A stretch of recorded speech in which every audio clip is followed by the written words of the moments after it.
My prediction is there will not be any jobs in the future. The only job will be to train your AI agent to speak to another AI agent to perform a task. If you don't adapt, you're going to die. Yep. Hey, I'm Lisa Hugo, and I am obsessed with helping other people find their voices so they can go out and take on the world, be seen as an authority, an expert, and grow their business by sharing that knowledge and expertise with others.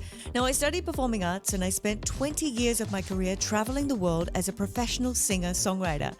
I teach you the secrets to speak up and be heard, overcome your fears, and then use these skills to build a business and a life that you love and that could change both your own life and the lives of others. This is your one-stop shop for all things that are going to help you to build a life on your terms. This is Impact Through Voice.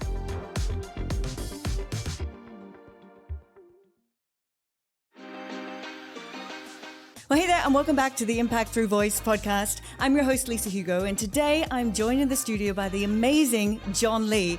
Now, if you don't know John, and you should, then he is an entrepreneur, he's an investor, he's in real estate, he's in social media, he's in AI. I mean, the guy is completely into so many different aspects that we're going to have a great conversation today. So I'm just going to dive in. Welcome to the podcast, John. Lisa, I'm excited. This is going to be amazing. Yeah. Well, thank you, first of all, because I reached out to you just last night and thinking, I said, John, next time you're in Dubai, it'd be great to get you on the podcast. And you go, I'm here and I've got some space. So thank you so much for fitting it into your tight schedule. Whatever it takes. Okay. Whatever it takes. So look, I'm going to dive in and start with a story from my side. Sure. When I first got to know who you were. Mm-hmm. And that was back in 2020. Mm-hmm. You were here for an event. You come here quite frequently, I think, for events. And you were speaking at an Ajahi event. Mm-hmm. Les Brown was the keynote speaker there. And I wanted to come along to that event, dragged my husband. He wasn't interested. And that was a life-changing event for me.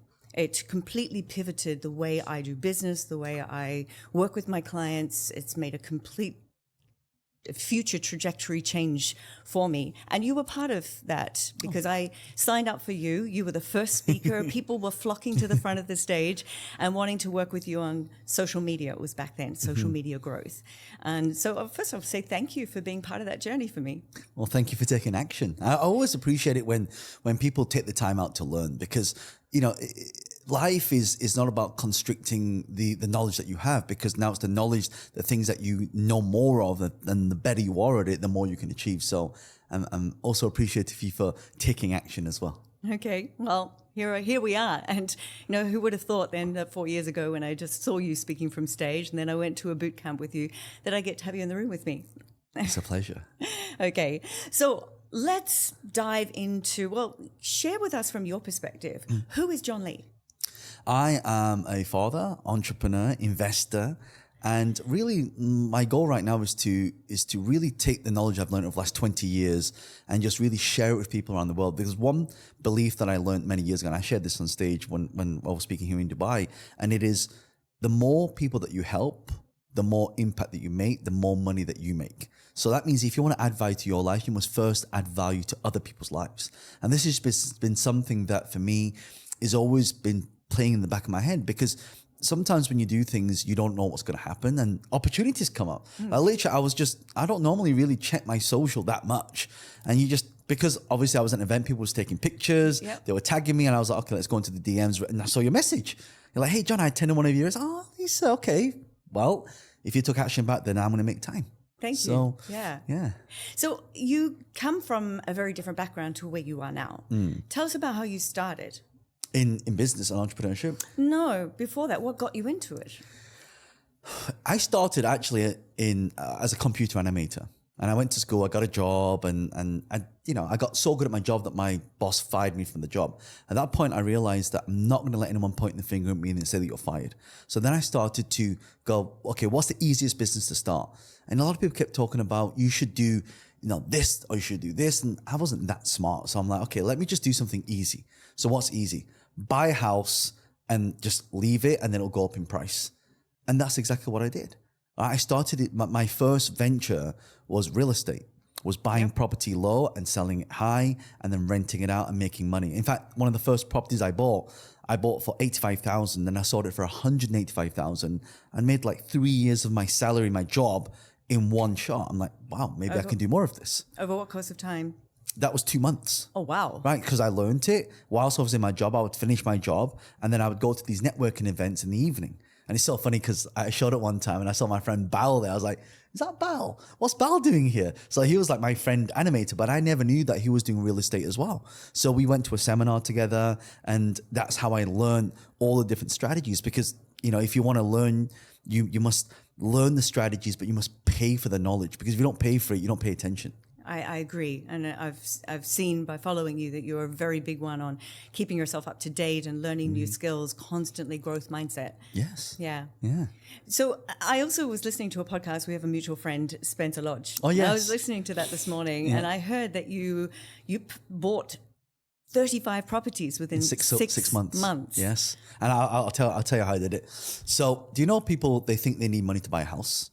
Right. One of my first mentors, I had 2 mentors in real estate. The first one, his name was Ranjan Bhattacharya, and he's actually still doing property events and networking right now in London.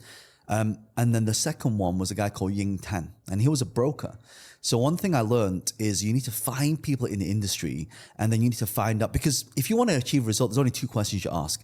Who's done it and how did they do it? That's it. So then I started finding these people, and Ying Tan, he was a broker and he was a property millionaire. And I said, can you teach me how to do it? And he's like, sure I can, but it's £10,000. I'm like, I don't have £10,000. So I sold my car and I paid him $10,000 for 2 days of his time. And so that's when he taught me, he said, John, people get it wrong. People think that you have to have money to buy property. That's wrong. Actually, you don't have to have the money. You have to have the deal. And that was a light bulb moment for me. Yep. Because I think that's how we're conditioned. We're brought up, right? That's how our parents did it. And I think they don't teach this stuff in schools enough. My kids are constantly saying, well, what do I do with my money? How do I get a bank account? How do I invest? They're wanting to learn now how to invest the money that they've been able to save. But none of this is taught in school. No. I mean, so like one thing I always say, like for kids, I'm a parent as well. So I would say, you know, you take all your money, you take 30% of it, you put it into your own business, 30% you put into other people's businesses, the other 30% you put into what I call an asset-based wealth, where basically you put it into something that pays you back, and then the 10% you put into what we call a moonshot. So the moonshot is basically very high risk, very volatile, but if it goes to zero, it doesn't matter. But you know, Lisa, what most people do, they take everything, they put it into the moonshot, and they pray. Yeah. That's not a strategy. Yeah. No, of course. Yeah. But you think people do that? I guess there will be some people out there. A lot of people do. Yeah? You know what? The problem is it's greed. Yes. Right? There's like, I do this, I can make money. No, like I always say to people, if you're going to invest in something, first of all, you got to know how the market moves. Market either goes up or it goes down or sideways. But then you have to know when it's going to do that. So there's actually indicators that you can use to tell you where it's going. Right? There's always patterns that you can look at. Like I sat down with my friend Glenn and he opened his account. He showed me how much money in there. Literally what was in his phone was my entire net worth. He's a billionaire, right? So I looked at him, I was like, oh my God, like how did you go from that to that? I said, how did you start with? And he only started with 50,000. Yeah. Right? And it was millions and millions and millions and millions in his account, his trading account. Yeah. And he said to me, John, for the market to change, it's like a ship. For the stock market, it doesn't shift straight away, right? It's got to move like a ship. So that means a lot of money has to be injected. So then he told me, like, when you enter the market, you have to enter it over a certain time frame. And when you look at the pattern, and I can show you this later, we can look at any stock and I'll tell you, and I back tested it, I go, oh my God, it really works. So he went into this, it's funny because we did this over a steak, and he's like, yeah, I just asked him, like, what are you investing in? He said, oh yeah, I invest in these companies. And he told me this AI company he was investing in. And if I tell you the name, I don't want to say it here because people start going buying the stock. This is not financial. You can tell me afterwards. Right. We're not giving you financial advice here. But he told me, and I looked at the graph, and had I paid attention back then, and it was just a passing comment. Yep. Right. I would have 15x my money. Wow. And I had the content right there. It's kind of like when I was in one of my first jobs was selling domain names. I was actually calling up companies, telling them, you need to buy this domain name, marketing.com, because you're a marketing company. Oh no, we don't think website's going to be big. And then I would go to estate agents and say, you need to buy this domain name, property.com. And I would say to them, like, if you buy this, it's going to be worth a lot of money. I'm so stupid because I was in the prime location. I should be the one buying it. They're at $50. Yeah. I should be the one buying it. You know what? Sorry. No, go ahead. When I got my first domain, my name was taken already, and it was always sitting there. There was nobody using that domain. Yeah. It was literally, I had to pay for it. And after 15 years, I decided I'm paying for it. I want the lisahugo.com, and I paid for it. Wow. Yeah. Wow. I mean, luckily, Lisa Hugo, is that a common name or not common? Not really, no. But do you know how common John Lee is? It is? Do you know how long it took me I did a search. There's 4.2 billion search results for the word John and Lee. It's the two of the most common names. Okay. And you put them together, it's even worse. So it took me 27 years to get johnlee.com. 27 years. I don't want to ask how much you had to pay for it. I paid a sizable amount. I mean, probably 100 times what it would normally cost on a premium. But it was, it's my name. Exactly. I'm the only one in the world that has that name.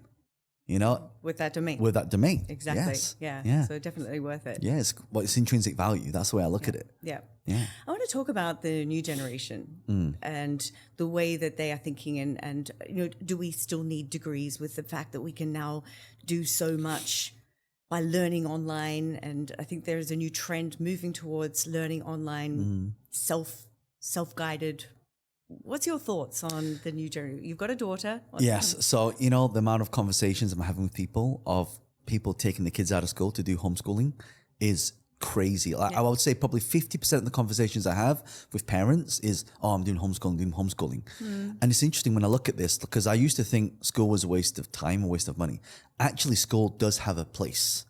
Right? It has a place for social skills, networking. Why do people want to get their kids into Ivy League and some of the top schools in the world? Because of network, right? You're putting your kids in the best position. Yes. So it's not really for actually the education, it's for the network. Yeah. So when we talk about education, Harvard's now, put a course online that people can take for free. It's insane. So there's all these things that are happening and people are starting to see the shift. So traditional schools, and especially how people learn, is very different now, because now it's not about learning. Now it's about engineering, right? It's not like, for example, my daughter goes to a very prestigious private school, and I asked the question, so what plans do you have of using artificial intelligence prompt engineering? And the teacher was like, it's a confused look. And he's like, we don't. And it's funny because when they were given the presentation, you could see that it was being created in AI. Right, so the teachers have been using it, but then why our kids need to be using it? I agree. Right, my prediction is there will not be any jobs in the future. The only job will be to train your AI agent to speak to another AI agent to perform a task. That's it. So our kids really, they don't even need to do programming anymore, right? Because in the past, if you look at a lot of the kids that come out of Stanford, 70%, this is a stat that was out there, 70% of a lot of the unicorns came from Stanford. Why? It's got the ecosystem. Right, you've got the investors, you've got the talent, and then you've got the founders, right? And all the VCs. They're all around there. So that's why. But if you look at what's happening right now, and how we are trying to get our thought process of why we do education, right? Think about it. Why? To get a job, go to school, pay for things. I have life skills, certain life skills, right? So it does have a place. I'm not saying there isn't, and it should be both. Yeah. It should be both. Yeah. So I've got an 18-year-old and a 16-year-old. Right. And what I'm seeing is that there is no encouragement for them to be using prompts and AI. I mentioned to my daughter, she had this assignment. It was running late, and it was worth so much of her last year's grade. And I said, why don't we just prompt ChatGPT? It's not doing it for you, but it's prompting ChatGPT to create a prompt that will then be able to help you out, at least help you to get your thoughts clear on what you want to say. Oh, no, they'll know straight away. I said, no, not if you do it right. But she was not at all interested in teaching her the way to prompt. But so prompt is actually from you. That's all it is. Prompt is from you. It's not from so the people get it wrong. They go, well, if I'm typing something, that's not my. But it depends what source material you're using. If the source material comes from you, it becomes original. That's right. Yep. So So if I have created something and I put it in there, for example, there's an app called Voice Power. It's amazing. So sometimes like your staff members, they do something, you're like, why did you do that? Something like, and you're like, oh my God, it sounds a bit harsh. So I just copy it, I put it into another AI, and I say, soften this to make it sound friendly, but still keep it firm. And it'll just rephrase what I say and then paste it back in. It's done. Yeah. Right. So things like that, that's source material. But all we're doing is we're changing the structure and the context of it. That's it. Right. So it still comes from you. Like I have a new book deal that's coming out. Right. Okay. So, and it's been one of the biggest publishers in the world. Now I can't say it now because I'm still in the, but how's that going to be written? AI through me. Yes. So now I don't need a ghostwriter anymore. My AI is my ghostwriter. It can take my thoughts, it can organize my thoughts, it can take source material, and I can add into the source material and it will blend it in. Amazing. You were showing me a little app that you have created, which is basically speaking with you. Can we talk about that? Yeah, I mean, so the way social media AI tech, the way it's evolved is this. First of all, we come up with AI that can perform a task, right? So, write me an email that says hello and thank you for my job, for example, right? So that's a task.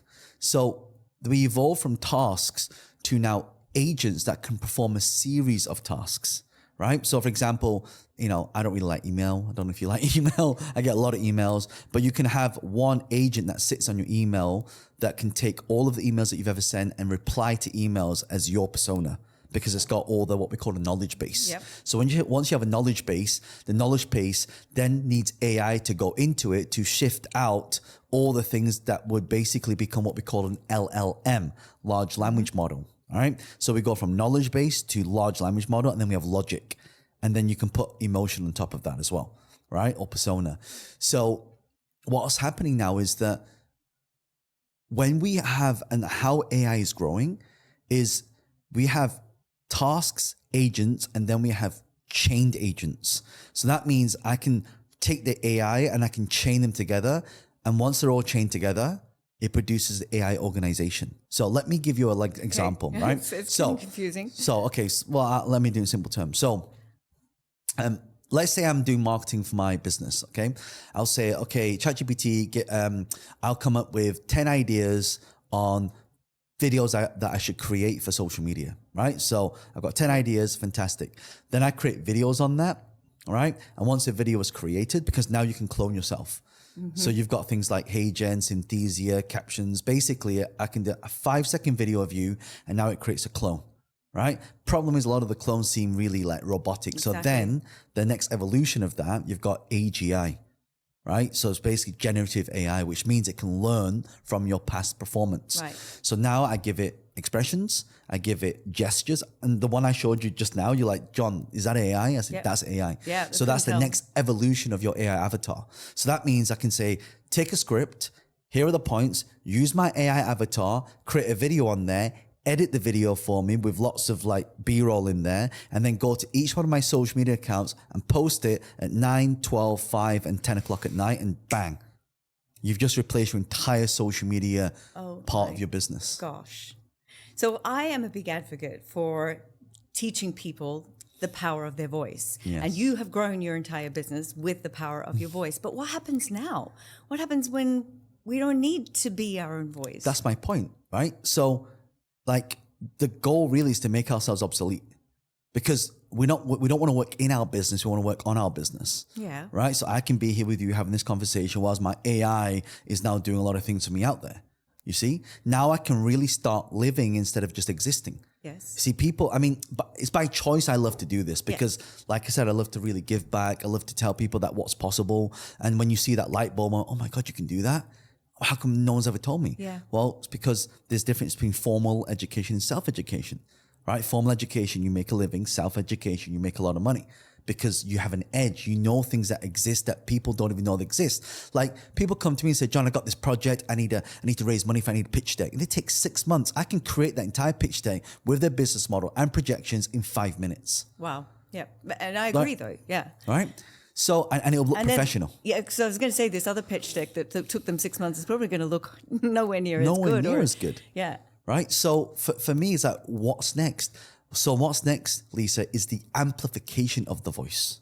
I'll give an example. If I put a video on let's say Instagram right now, right? Most people think you need followers to get reach. You don't, right? You need interest and content to get reach, right?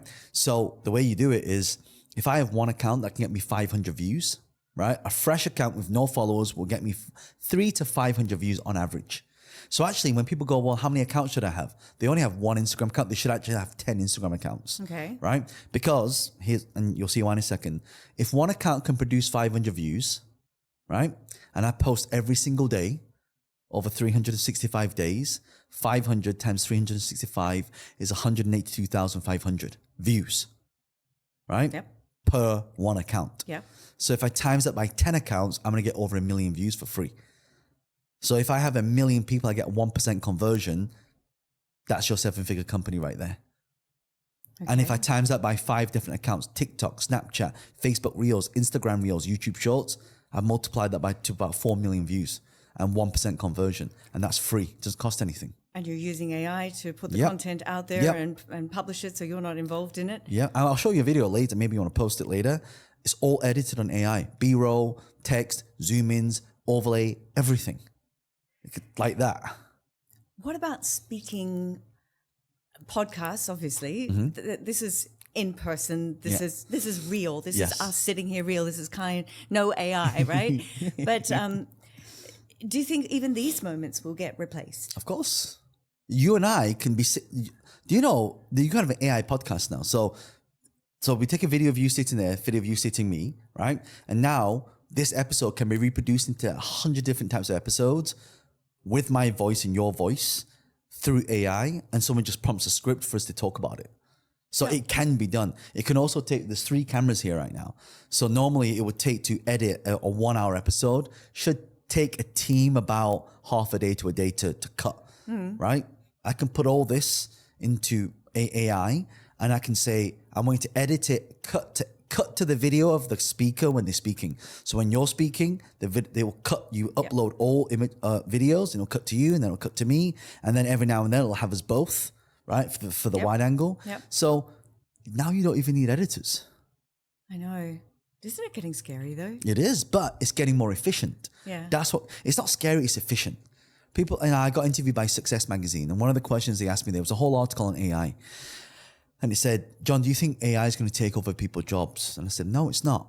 It's the people that will know how to use AI that will take over people's jobs. It's kind of, you know when BuzzFeed, they fired all these writers? I thought that was a mistake. What they should have done was kept all their writers and teach them how to use AI to do the copywriting for them, so they can output 1,000 times more articles than they can put out. So basically, this is the way forward. Unless we keep moving and keep learning like you're learning, then we're just going to get left behind. Well, it's kind of like if you don't have a smartphone now, you're left behind. Yeah. If you don't have a website, you're left behind. Yeah. Back then when I was selling domain names, I was also selling websites. I said, this internet thing is going to be a big thing.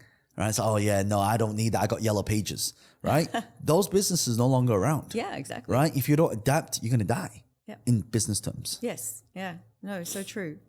You are still speaking from stage, though. And there's a question there. Are we just going to end up as holograms and so it's funny you should say that. So I'm working on some hologram technology right now. Okay. So what happens is you can get, I don't know if have you tried the Vision Pro? No. Okay, so it's basically virtual reality and augmented reality. So the difference is I can be sat here with you now. I put the goggles on, I click my fingers, and I'll be in the Himalayas. And you can't tell the difference because the definition is so high and its rendering time is in real time. So if I look left and look right and look up, I'll see the sky. If I look behind me, if I look down, I'll see my feet will be in the sand. Yeah. It's so real. So then you ask me, well, John, like if I'm speaking on stage, so one thing I'm working on right now is I go to Vegas a lot and I want to do R&D specifically on how Cirque du Soleil and all their shows, and I watch all the shows there. Right, I've seen pretty much every single show in Vegas. And there's one show that I watched called Michael Jackson, right? And I kid you not, I was sitting there and Michael Jackson appeared from the stage. I'm like, and he looks real. It looks real. And it's like, where did that technology? And this was about 5 years ago, right? 5-6 years ago, right? Yeah. So when technology was old. Yeah. So what happens is, imagine right now, if in this, I said to you, there's all these cool podcast studios. There's going to be stage studios as well. So there's going to be the same setup as this, right, with multiple cameras. There's going to be these LED projections on the floor. Yep. And then as it films me, once they have one of these holographic stages basically created, so you go to hotel rooms, you have those big stages. Instead of carpet on the stage, it'll be hologram. So it will just basically beam me up there. And then I'm able to see the audience through augmented reality or virtual reality. So when I look at that wall, I'll see the audience like it's real. Yep. Right? So that's the level and technology that we're going to be moving to. Yeah. I mean, it's exciting, but it's also quite daunting and quite scary. Well, it means you can be in 10 stages at the same time. It's Like I true. can be in one location, you can beam me into 10 different events, right? And I can charge lower for my speaker fee because now it's leveraged. And here's the great news. That whole session of my speech can be recorded. So that means I can just replay it on stage anytime. Yeah. Oh my gosh. It's oh my all gosh. automation. Okay. Well, getting back to then the skills of speaking, because you had to learn them and you weren't always a confident speaker. So how have you built that in A yourself? lot of stage time. It's a lot of stage time, Lisa. I mean, like, you know, like, the more you do something, the more I can see you've done a podcast a lot. You can come on here and you're confident. You can ask questions. You don't have to think, like, it comes naturally because you've done it a number of times. Yeah. So a lot of it is through repetition, right? True. You got to get the stage time in. It's like I went to the gym this morning, right? If I don't keep building the muscle will, if you don't use it, you'll lose it. Yeah. So that's actually one of the reasons why I still continue to speak, because I want to hone that skill. And actually, I've been doing this for 20 years and still I only feel like I'm still learning. Like I'm still at the beginning of my journey, actually. There's so much to learn. Yeah, and so many people think, oh, I've got to wait until I'm perfect before I can put myself out there, and they're practicing their skills and they're never confident enough to actually take that step. And I always heard this, if you know the first time you're going to do something is going to completely bomb, completely suck, then do it, get it out of the way, and you can only go upwards from there. Well, I was saying that perfection is your process, actually. That's how you get perfection through the process. If you try and perfect something, you never do it, or you try and do something, you're always looking for the flaws. So actually perfection is your process. Yep. So when you look at, like, my mind is like, okay, if I'm going to do something, how can I fail really fast at it? I don't want to fail really slow at it. I want to know from day one what's not working, and I iterate it and change it. And I keep iterating and change it. And it's through a series of iterations is what creates mastery and perfection. Yeah, I fully agree. So you learn by doing, you learn by making mistakes. Mistakes are important. And I think that getting back to school and kids as well, I think that's something that they are not allowed to do in a way, right? Make mistakes. Mistakes are not good. You've got to be perfect to get the best grades, but we learn. Well, we got penalized for making mistakes, right? Yeah. We should actually be rewarded for making mistakes. You know, we shouldn't be afraid to put our hand up and get an answer wrong. Yeah. Right? Because then it stops you from trying. That's why I think sometimes a little bit of a conspiracy with the whole education system. Exactly. Even my kids say that, yeah. All right, so I think AI is very much your thing right now. You want to share any really cool, what are the best apps out there that we should be getting stronger with? Oh, it depends on what. Like, it depends what. Like, so every time I do something, the first question I ask now, can an AI do it? If not, can I program an AI can do it, right? If not, is there any tech that can do it or software that can do it, right? The last resort, if there's not, then I hire someone. So now they're talking about a company. So you're familiar with the concept of a unicorn company. Yes. So for those of you that don't know, it's a company that has over $1 billion in valuation, right?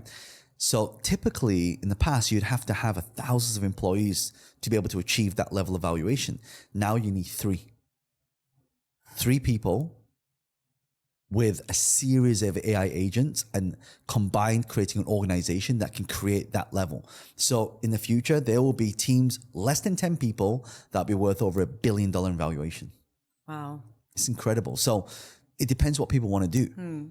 Like if you want to save more time, you can use something like Airtable. You can put all your things in there and it'll organize everything for you. You can say, for example, I come to Dubai, who do I want to connect with? Show me all the people in Dubai that have this, and this criteria, put them priority 1, and then it will just organize it. Then you've got like AI assistants that can basically look at your entire calendar, because a lot of the times people are not productive because they're not time blocking. True. Right? So you time block stuff and then you get more done.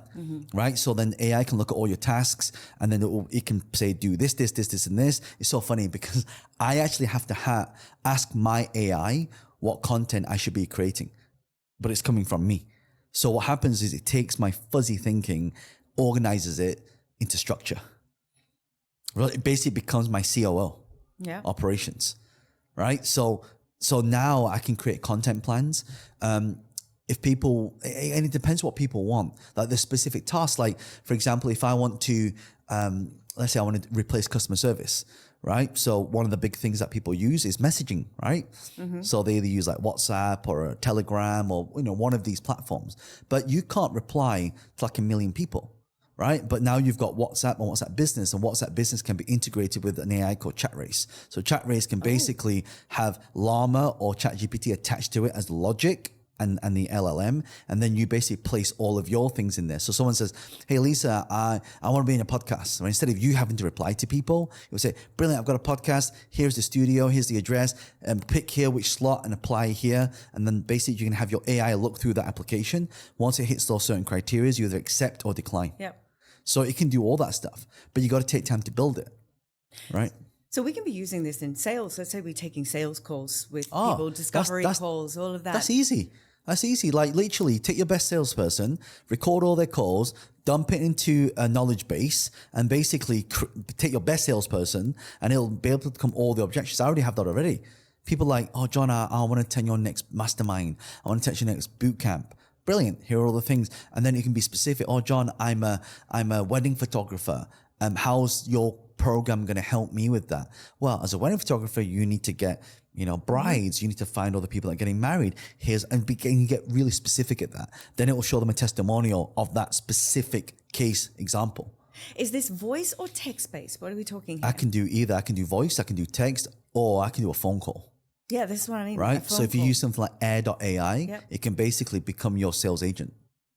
But don't you think it's not there yet? Emotionally, they've got to really be able to connect with somebody on an emotional level, have those pauses, have that empathy in the voice.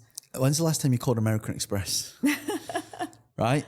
Their whole system is all AI. Really? Yes. So I haven't. I called another bank yesterday because my card got fraudulent use on it and they blocked it and terrible. That bank needs to then learn from American Express. Because you can literally replace all of your departments. I had one of the students that came to one of my events in Singapore. Her only job, and it sounds bad, is to basically streamline the entire process and look at what areas of that business can be replaced by AI.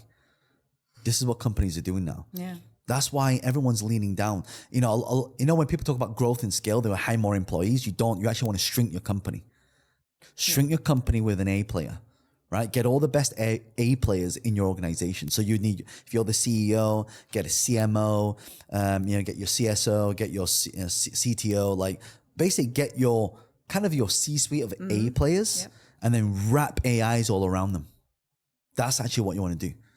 So then you can scale. You want to shrink your company, stay lean, and then scale through AI and technology. Moving across to digital marketing strategies. Yes. Do you think the strategies that we were using 4 years ago are still actual today? Let's say a webinar. Are webinars still alive? So it's funny. So I'm working with a company you and I talked about just outside now, and if I told you their ad was 41 minutes long and converts like hotcakes, positive ROI, you would never believe me. Their ad? Their ad is 41 minutes long and it converts. Okay. Right? So when you talk about are things working, not working, you have to look at where the market is.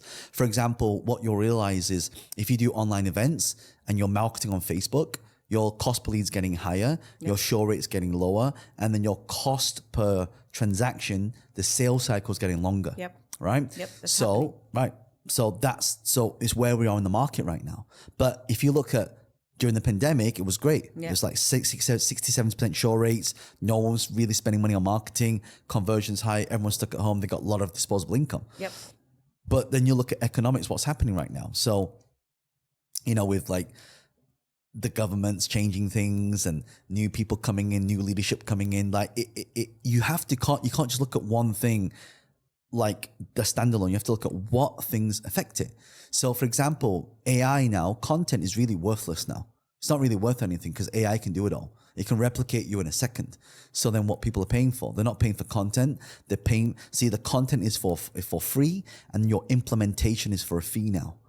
So you have to provide something either done for you right? Yep. Done for users selling out like hotcakes right now. Yep. So for example, if you can create AI agents for people, right? That business alone, like that's why you see all these agencies popping up, right? We can just do your Instagram, or we can just do your WhatsApp, or we can just do your reels. Like literally, like I have 3 guys out in India, right? And they basically edit people's videos, and they charge $1,000 to $2,000 per client for like 6 or 7 reels, right? And all they do is they take the reel, put it into AI, bang, there you go, right? It's just copy and paste. So that's why it's not about execution right now, because AI does the execution for you.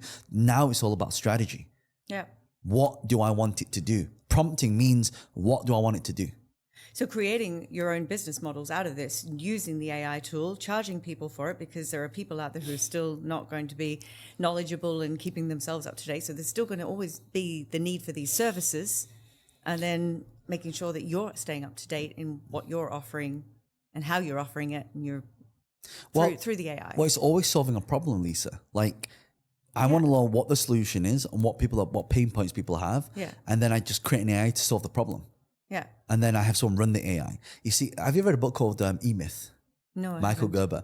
So it's so amazing because it talks about the entrepreneur's myth. All because you're good at something doesn't make you a good entrepreneur, right?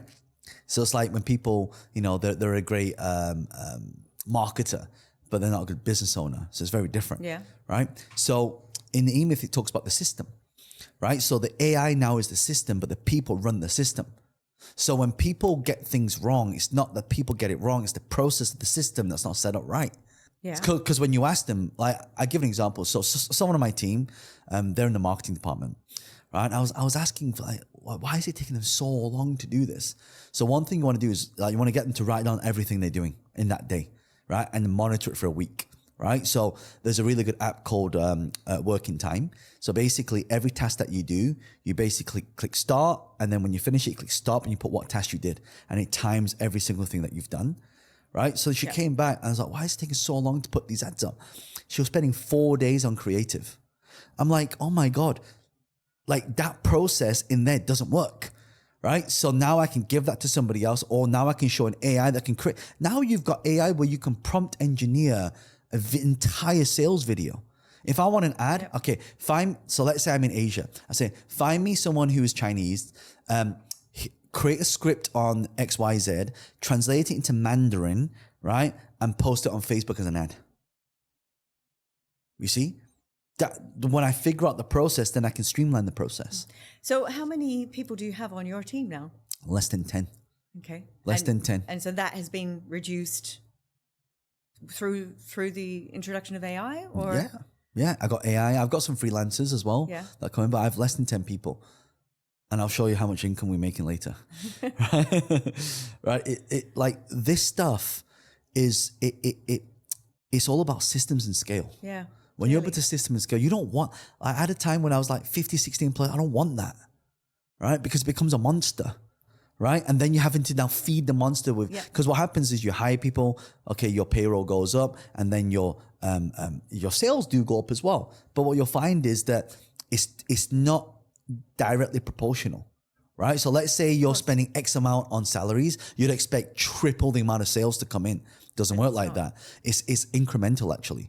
So you'll get your costs going up, and then your sales will go. And the problem is when your sales stop, you have a defining moment like we did in 2020. You're finished. Yeah. But with AI, I can just turn it on and off, right? I can scale through that, and that's why people need to really start understanding AI agents, AI changing, and prompt engineering as a skill set. Yeah, I fully agree. And listening to you, that's 100% where we are going, and we have to stay with it. Yeah, we have to. Yeah. And you're inspiring me now to want to go. I'm going to take notes of all of these AI tools. I mean, I'm using a lot already, but I think nowhere near as many as I need to be. You need as many as you can to get the job done. Well, what about the amount of time it takes to now learn all of these tools? All right, let's say it takes you a year to learn. Let's just say it took you a year to learn, right? But you didn't have to work for the next 10 years. Would you do it? If I was still having income coming in. Yeah, but it's designed to do that. Yeah. It's designed to replace the things that you're doing that's sucking up time. Yeah. Right? Now, here's one thing AI will not replace is community. which is now why I'm touring around the world to create all these little pockets of communities. So then it's real. The problem with also, there is a problem with AI that it can be faked, meaning like anyone can be you, and they can use that to scam people, basically. 100%, so, you know, like people will pretend to be people and then message people and say, oh, you know, this is my private account, and they'll FaceTime them and they'll look like that person, right? Or they'll do things like, you know, face swaps. Like, you have to be really careful. Yeah. So how much does it need to be regulated? I think so there's actually a guy approached me the other day. Imagine if you could watch a piece of content and then if it was faked, it would have like an outline around it to say that it was faked. Yeah. Right? So you'll have these security measures. That's why anyone in cybersecurity now will make a lot of money. Right? Because you have to know when these things, because you just don't know. It's like when the times when, you know, the parent got a phone call from her daughter that had been kidnapped and they was asking for ransom, but it was all AI. Right? So now you can't really trust anything online. Right? In terms of like, is it real? Is it not? It's so funny. My friend posted a picture today of, you know, the president, Elon Musk and all those guys. And he said, this is a legit photo. Like, he has to say it's a real photo, not an AI photo. Yeah. There's good and there's bad. Yes. Right? It's a double-edged sword. Yeah. But I think also that people in the market who are wanting to do business with you, there is a whole lot of skepticism as well. So it's getting more and more difficult to gain people's trust. That's why the sales cycle is getting longer. Yeah. Because people go, I can get it for free, right? Or I don't trust you, or I want to try it myself first. Well, I think people always felt that way, though. I can get it for free. But more so now than ever.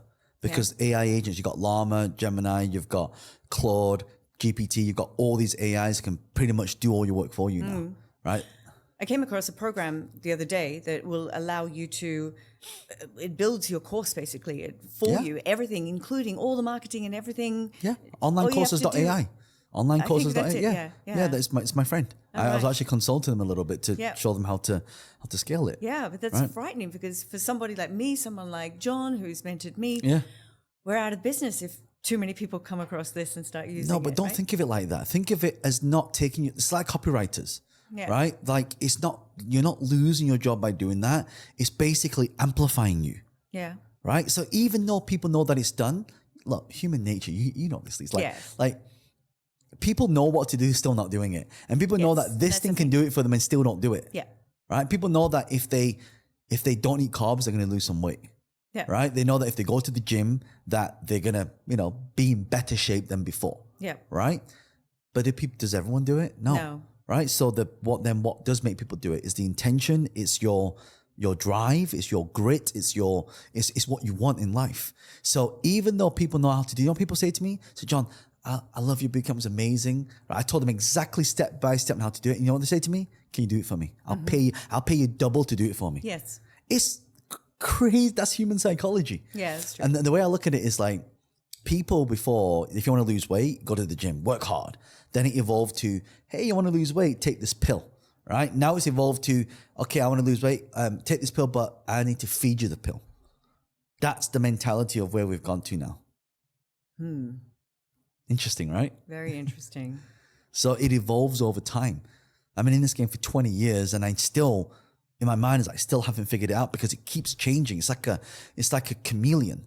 You know, it changes colors. Just when you figure it out, it changes again. Just when you figure out the algorithm, it changes again. Just when you figure out that conversion, it changes again. And then you keep doing that same offer, it's not converting. Why? Because the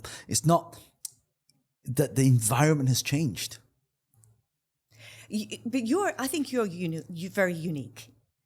In what sense? In the way, well, we are all unique. There's only one of us. But you have a real mindset for, I need the next thing. I need to find the next thing. I need to keep moving. I need to keep moving. I feel like that's the kind of person that you are. I am. Yeah. I'm very curious. Yes. Right? Yeah. But why?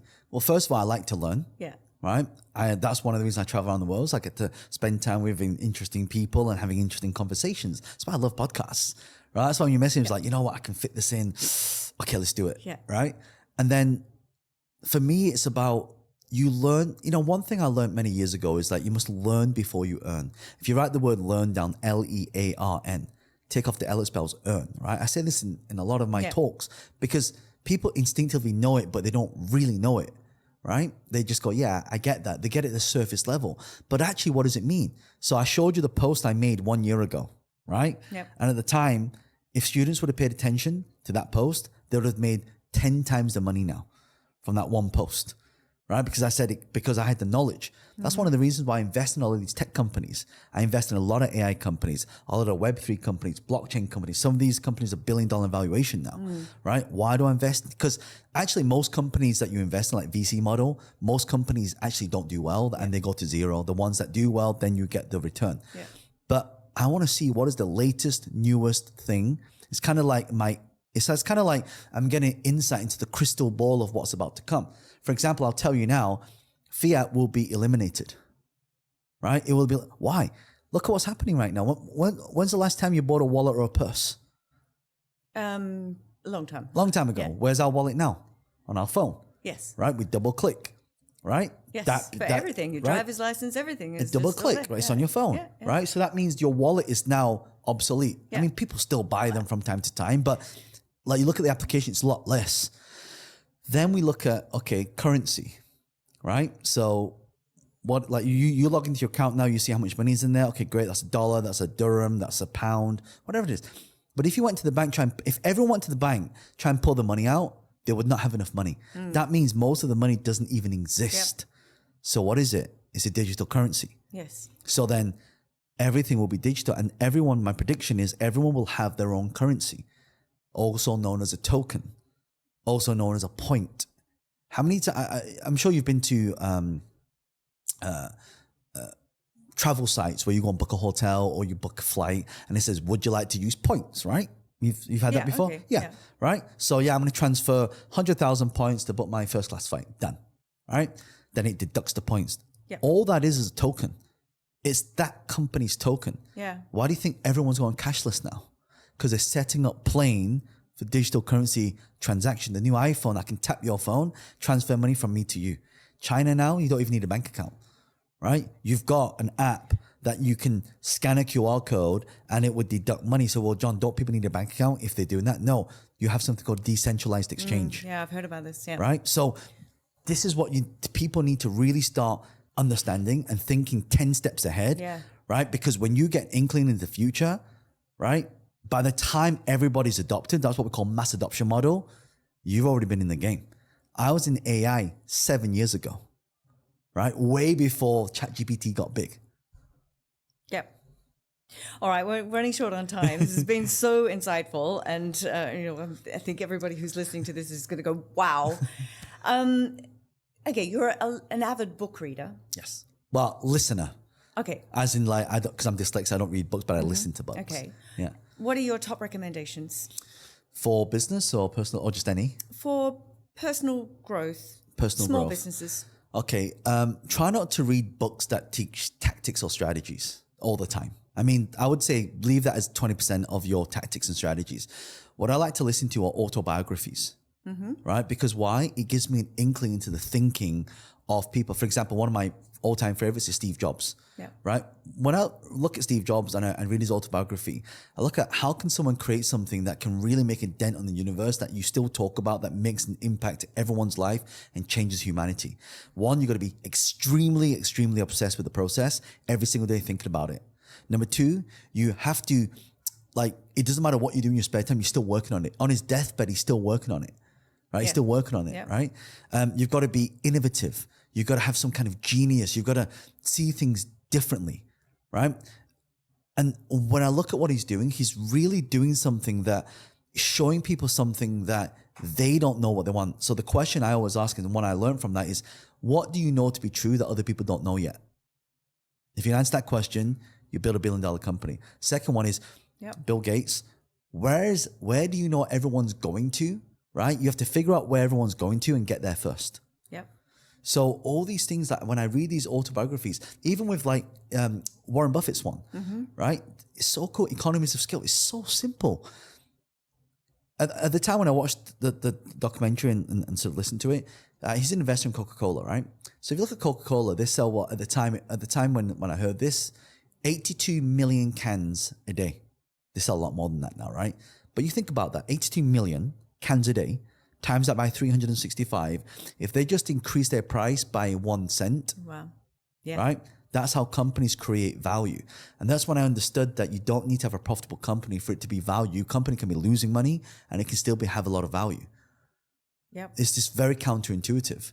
So when I think about this stuff, I'm like, this is where I get to learn from people. And I kind of see it as like, that's why it's important to get mentoring and coaching and learn from people, because this is where you expand your mindset. Like people think I do a lot of like marketing and social media, but actually I do a lot of investing, startups, right? VC, angel investing, right? Web3, crypto, like all this stuff like behind the scenes.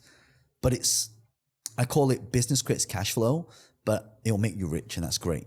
But if you want to be wealthy, you got to play the capital game. And that's where you need to transfer your wealth from rich to wealthy by investing and multiplying it. John, it's been so insightful. Thank you so much for coming on and sharing so much of your experience, your wisdom, your thoughts. Just amazing having you on the show. Thank you. No, thank you for having me.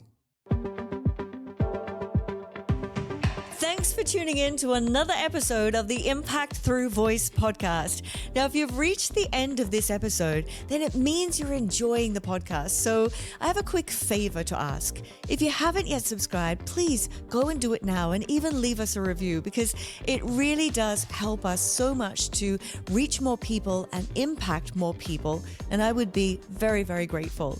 Now, I love to read all of your comments about the show and what you're enjoying, what you would like to hear more of. So please take the time and go and do that now. When you do that, please take a screenshot and then tag me on Facebook or Instagram. That's Lisa Hugo Official.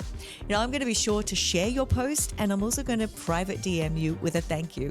And it also means you won't miss an episode. And as a subscriber, then you're going to get access to more content that we don't even open up to everybody. So thanks again. And until next time, keep on working towards your goals and making a positive impact on the world with your voice.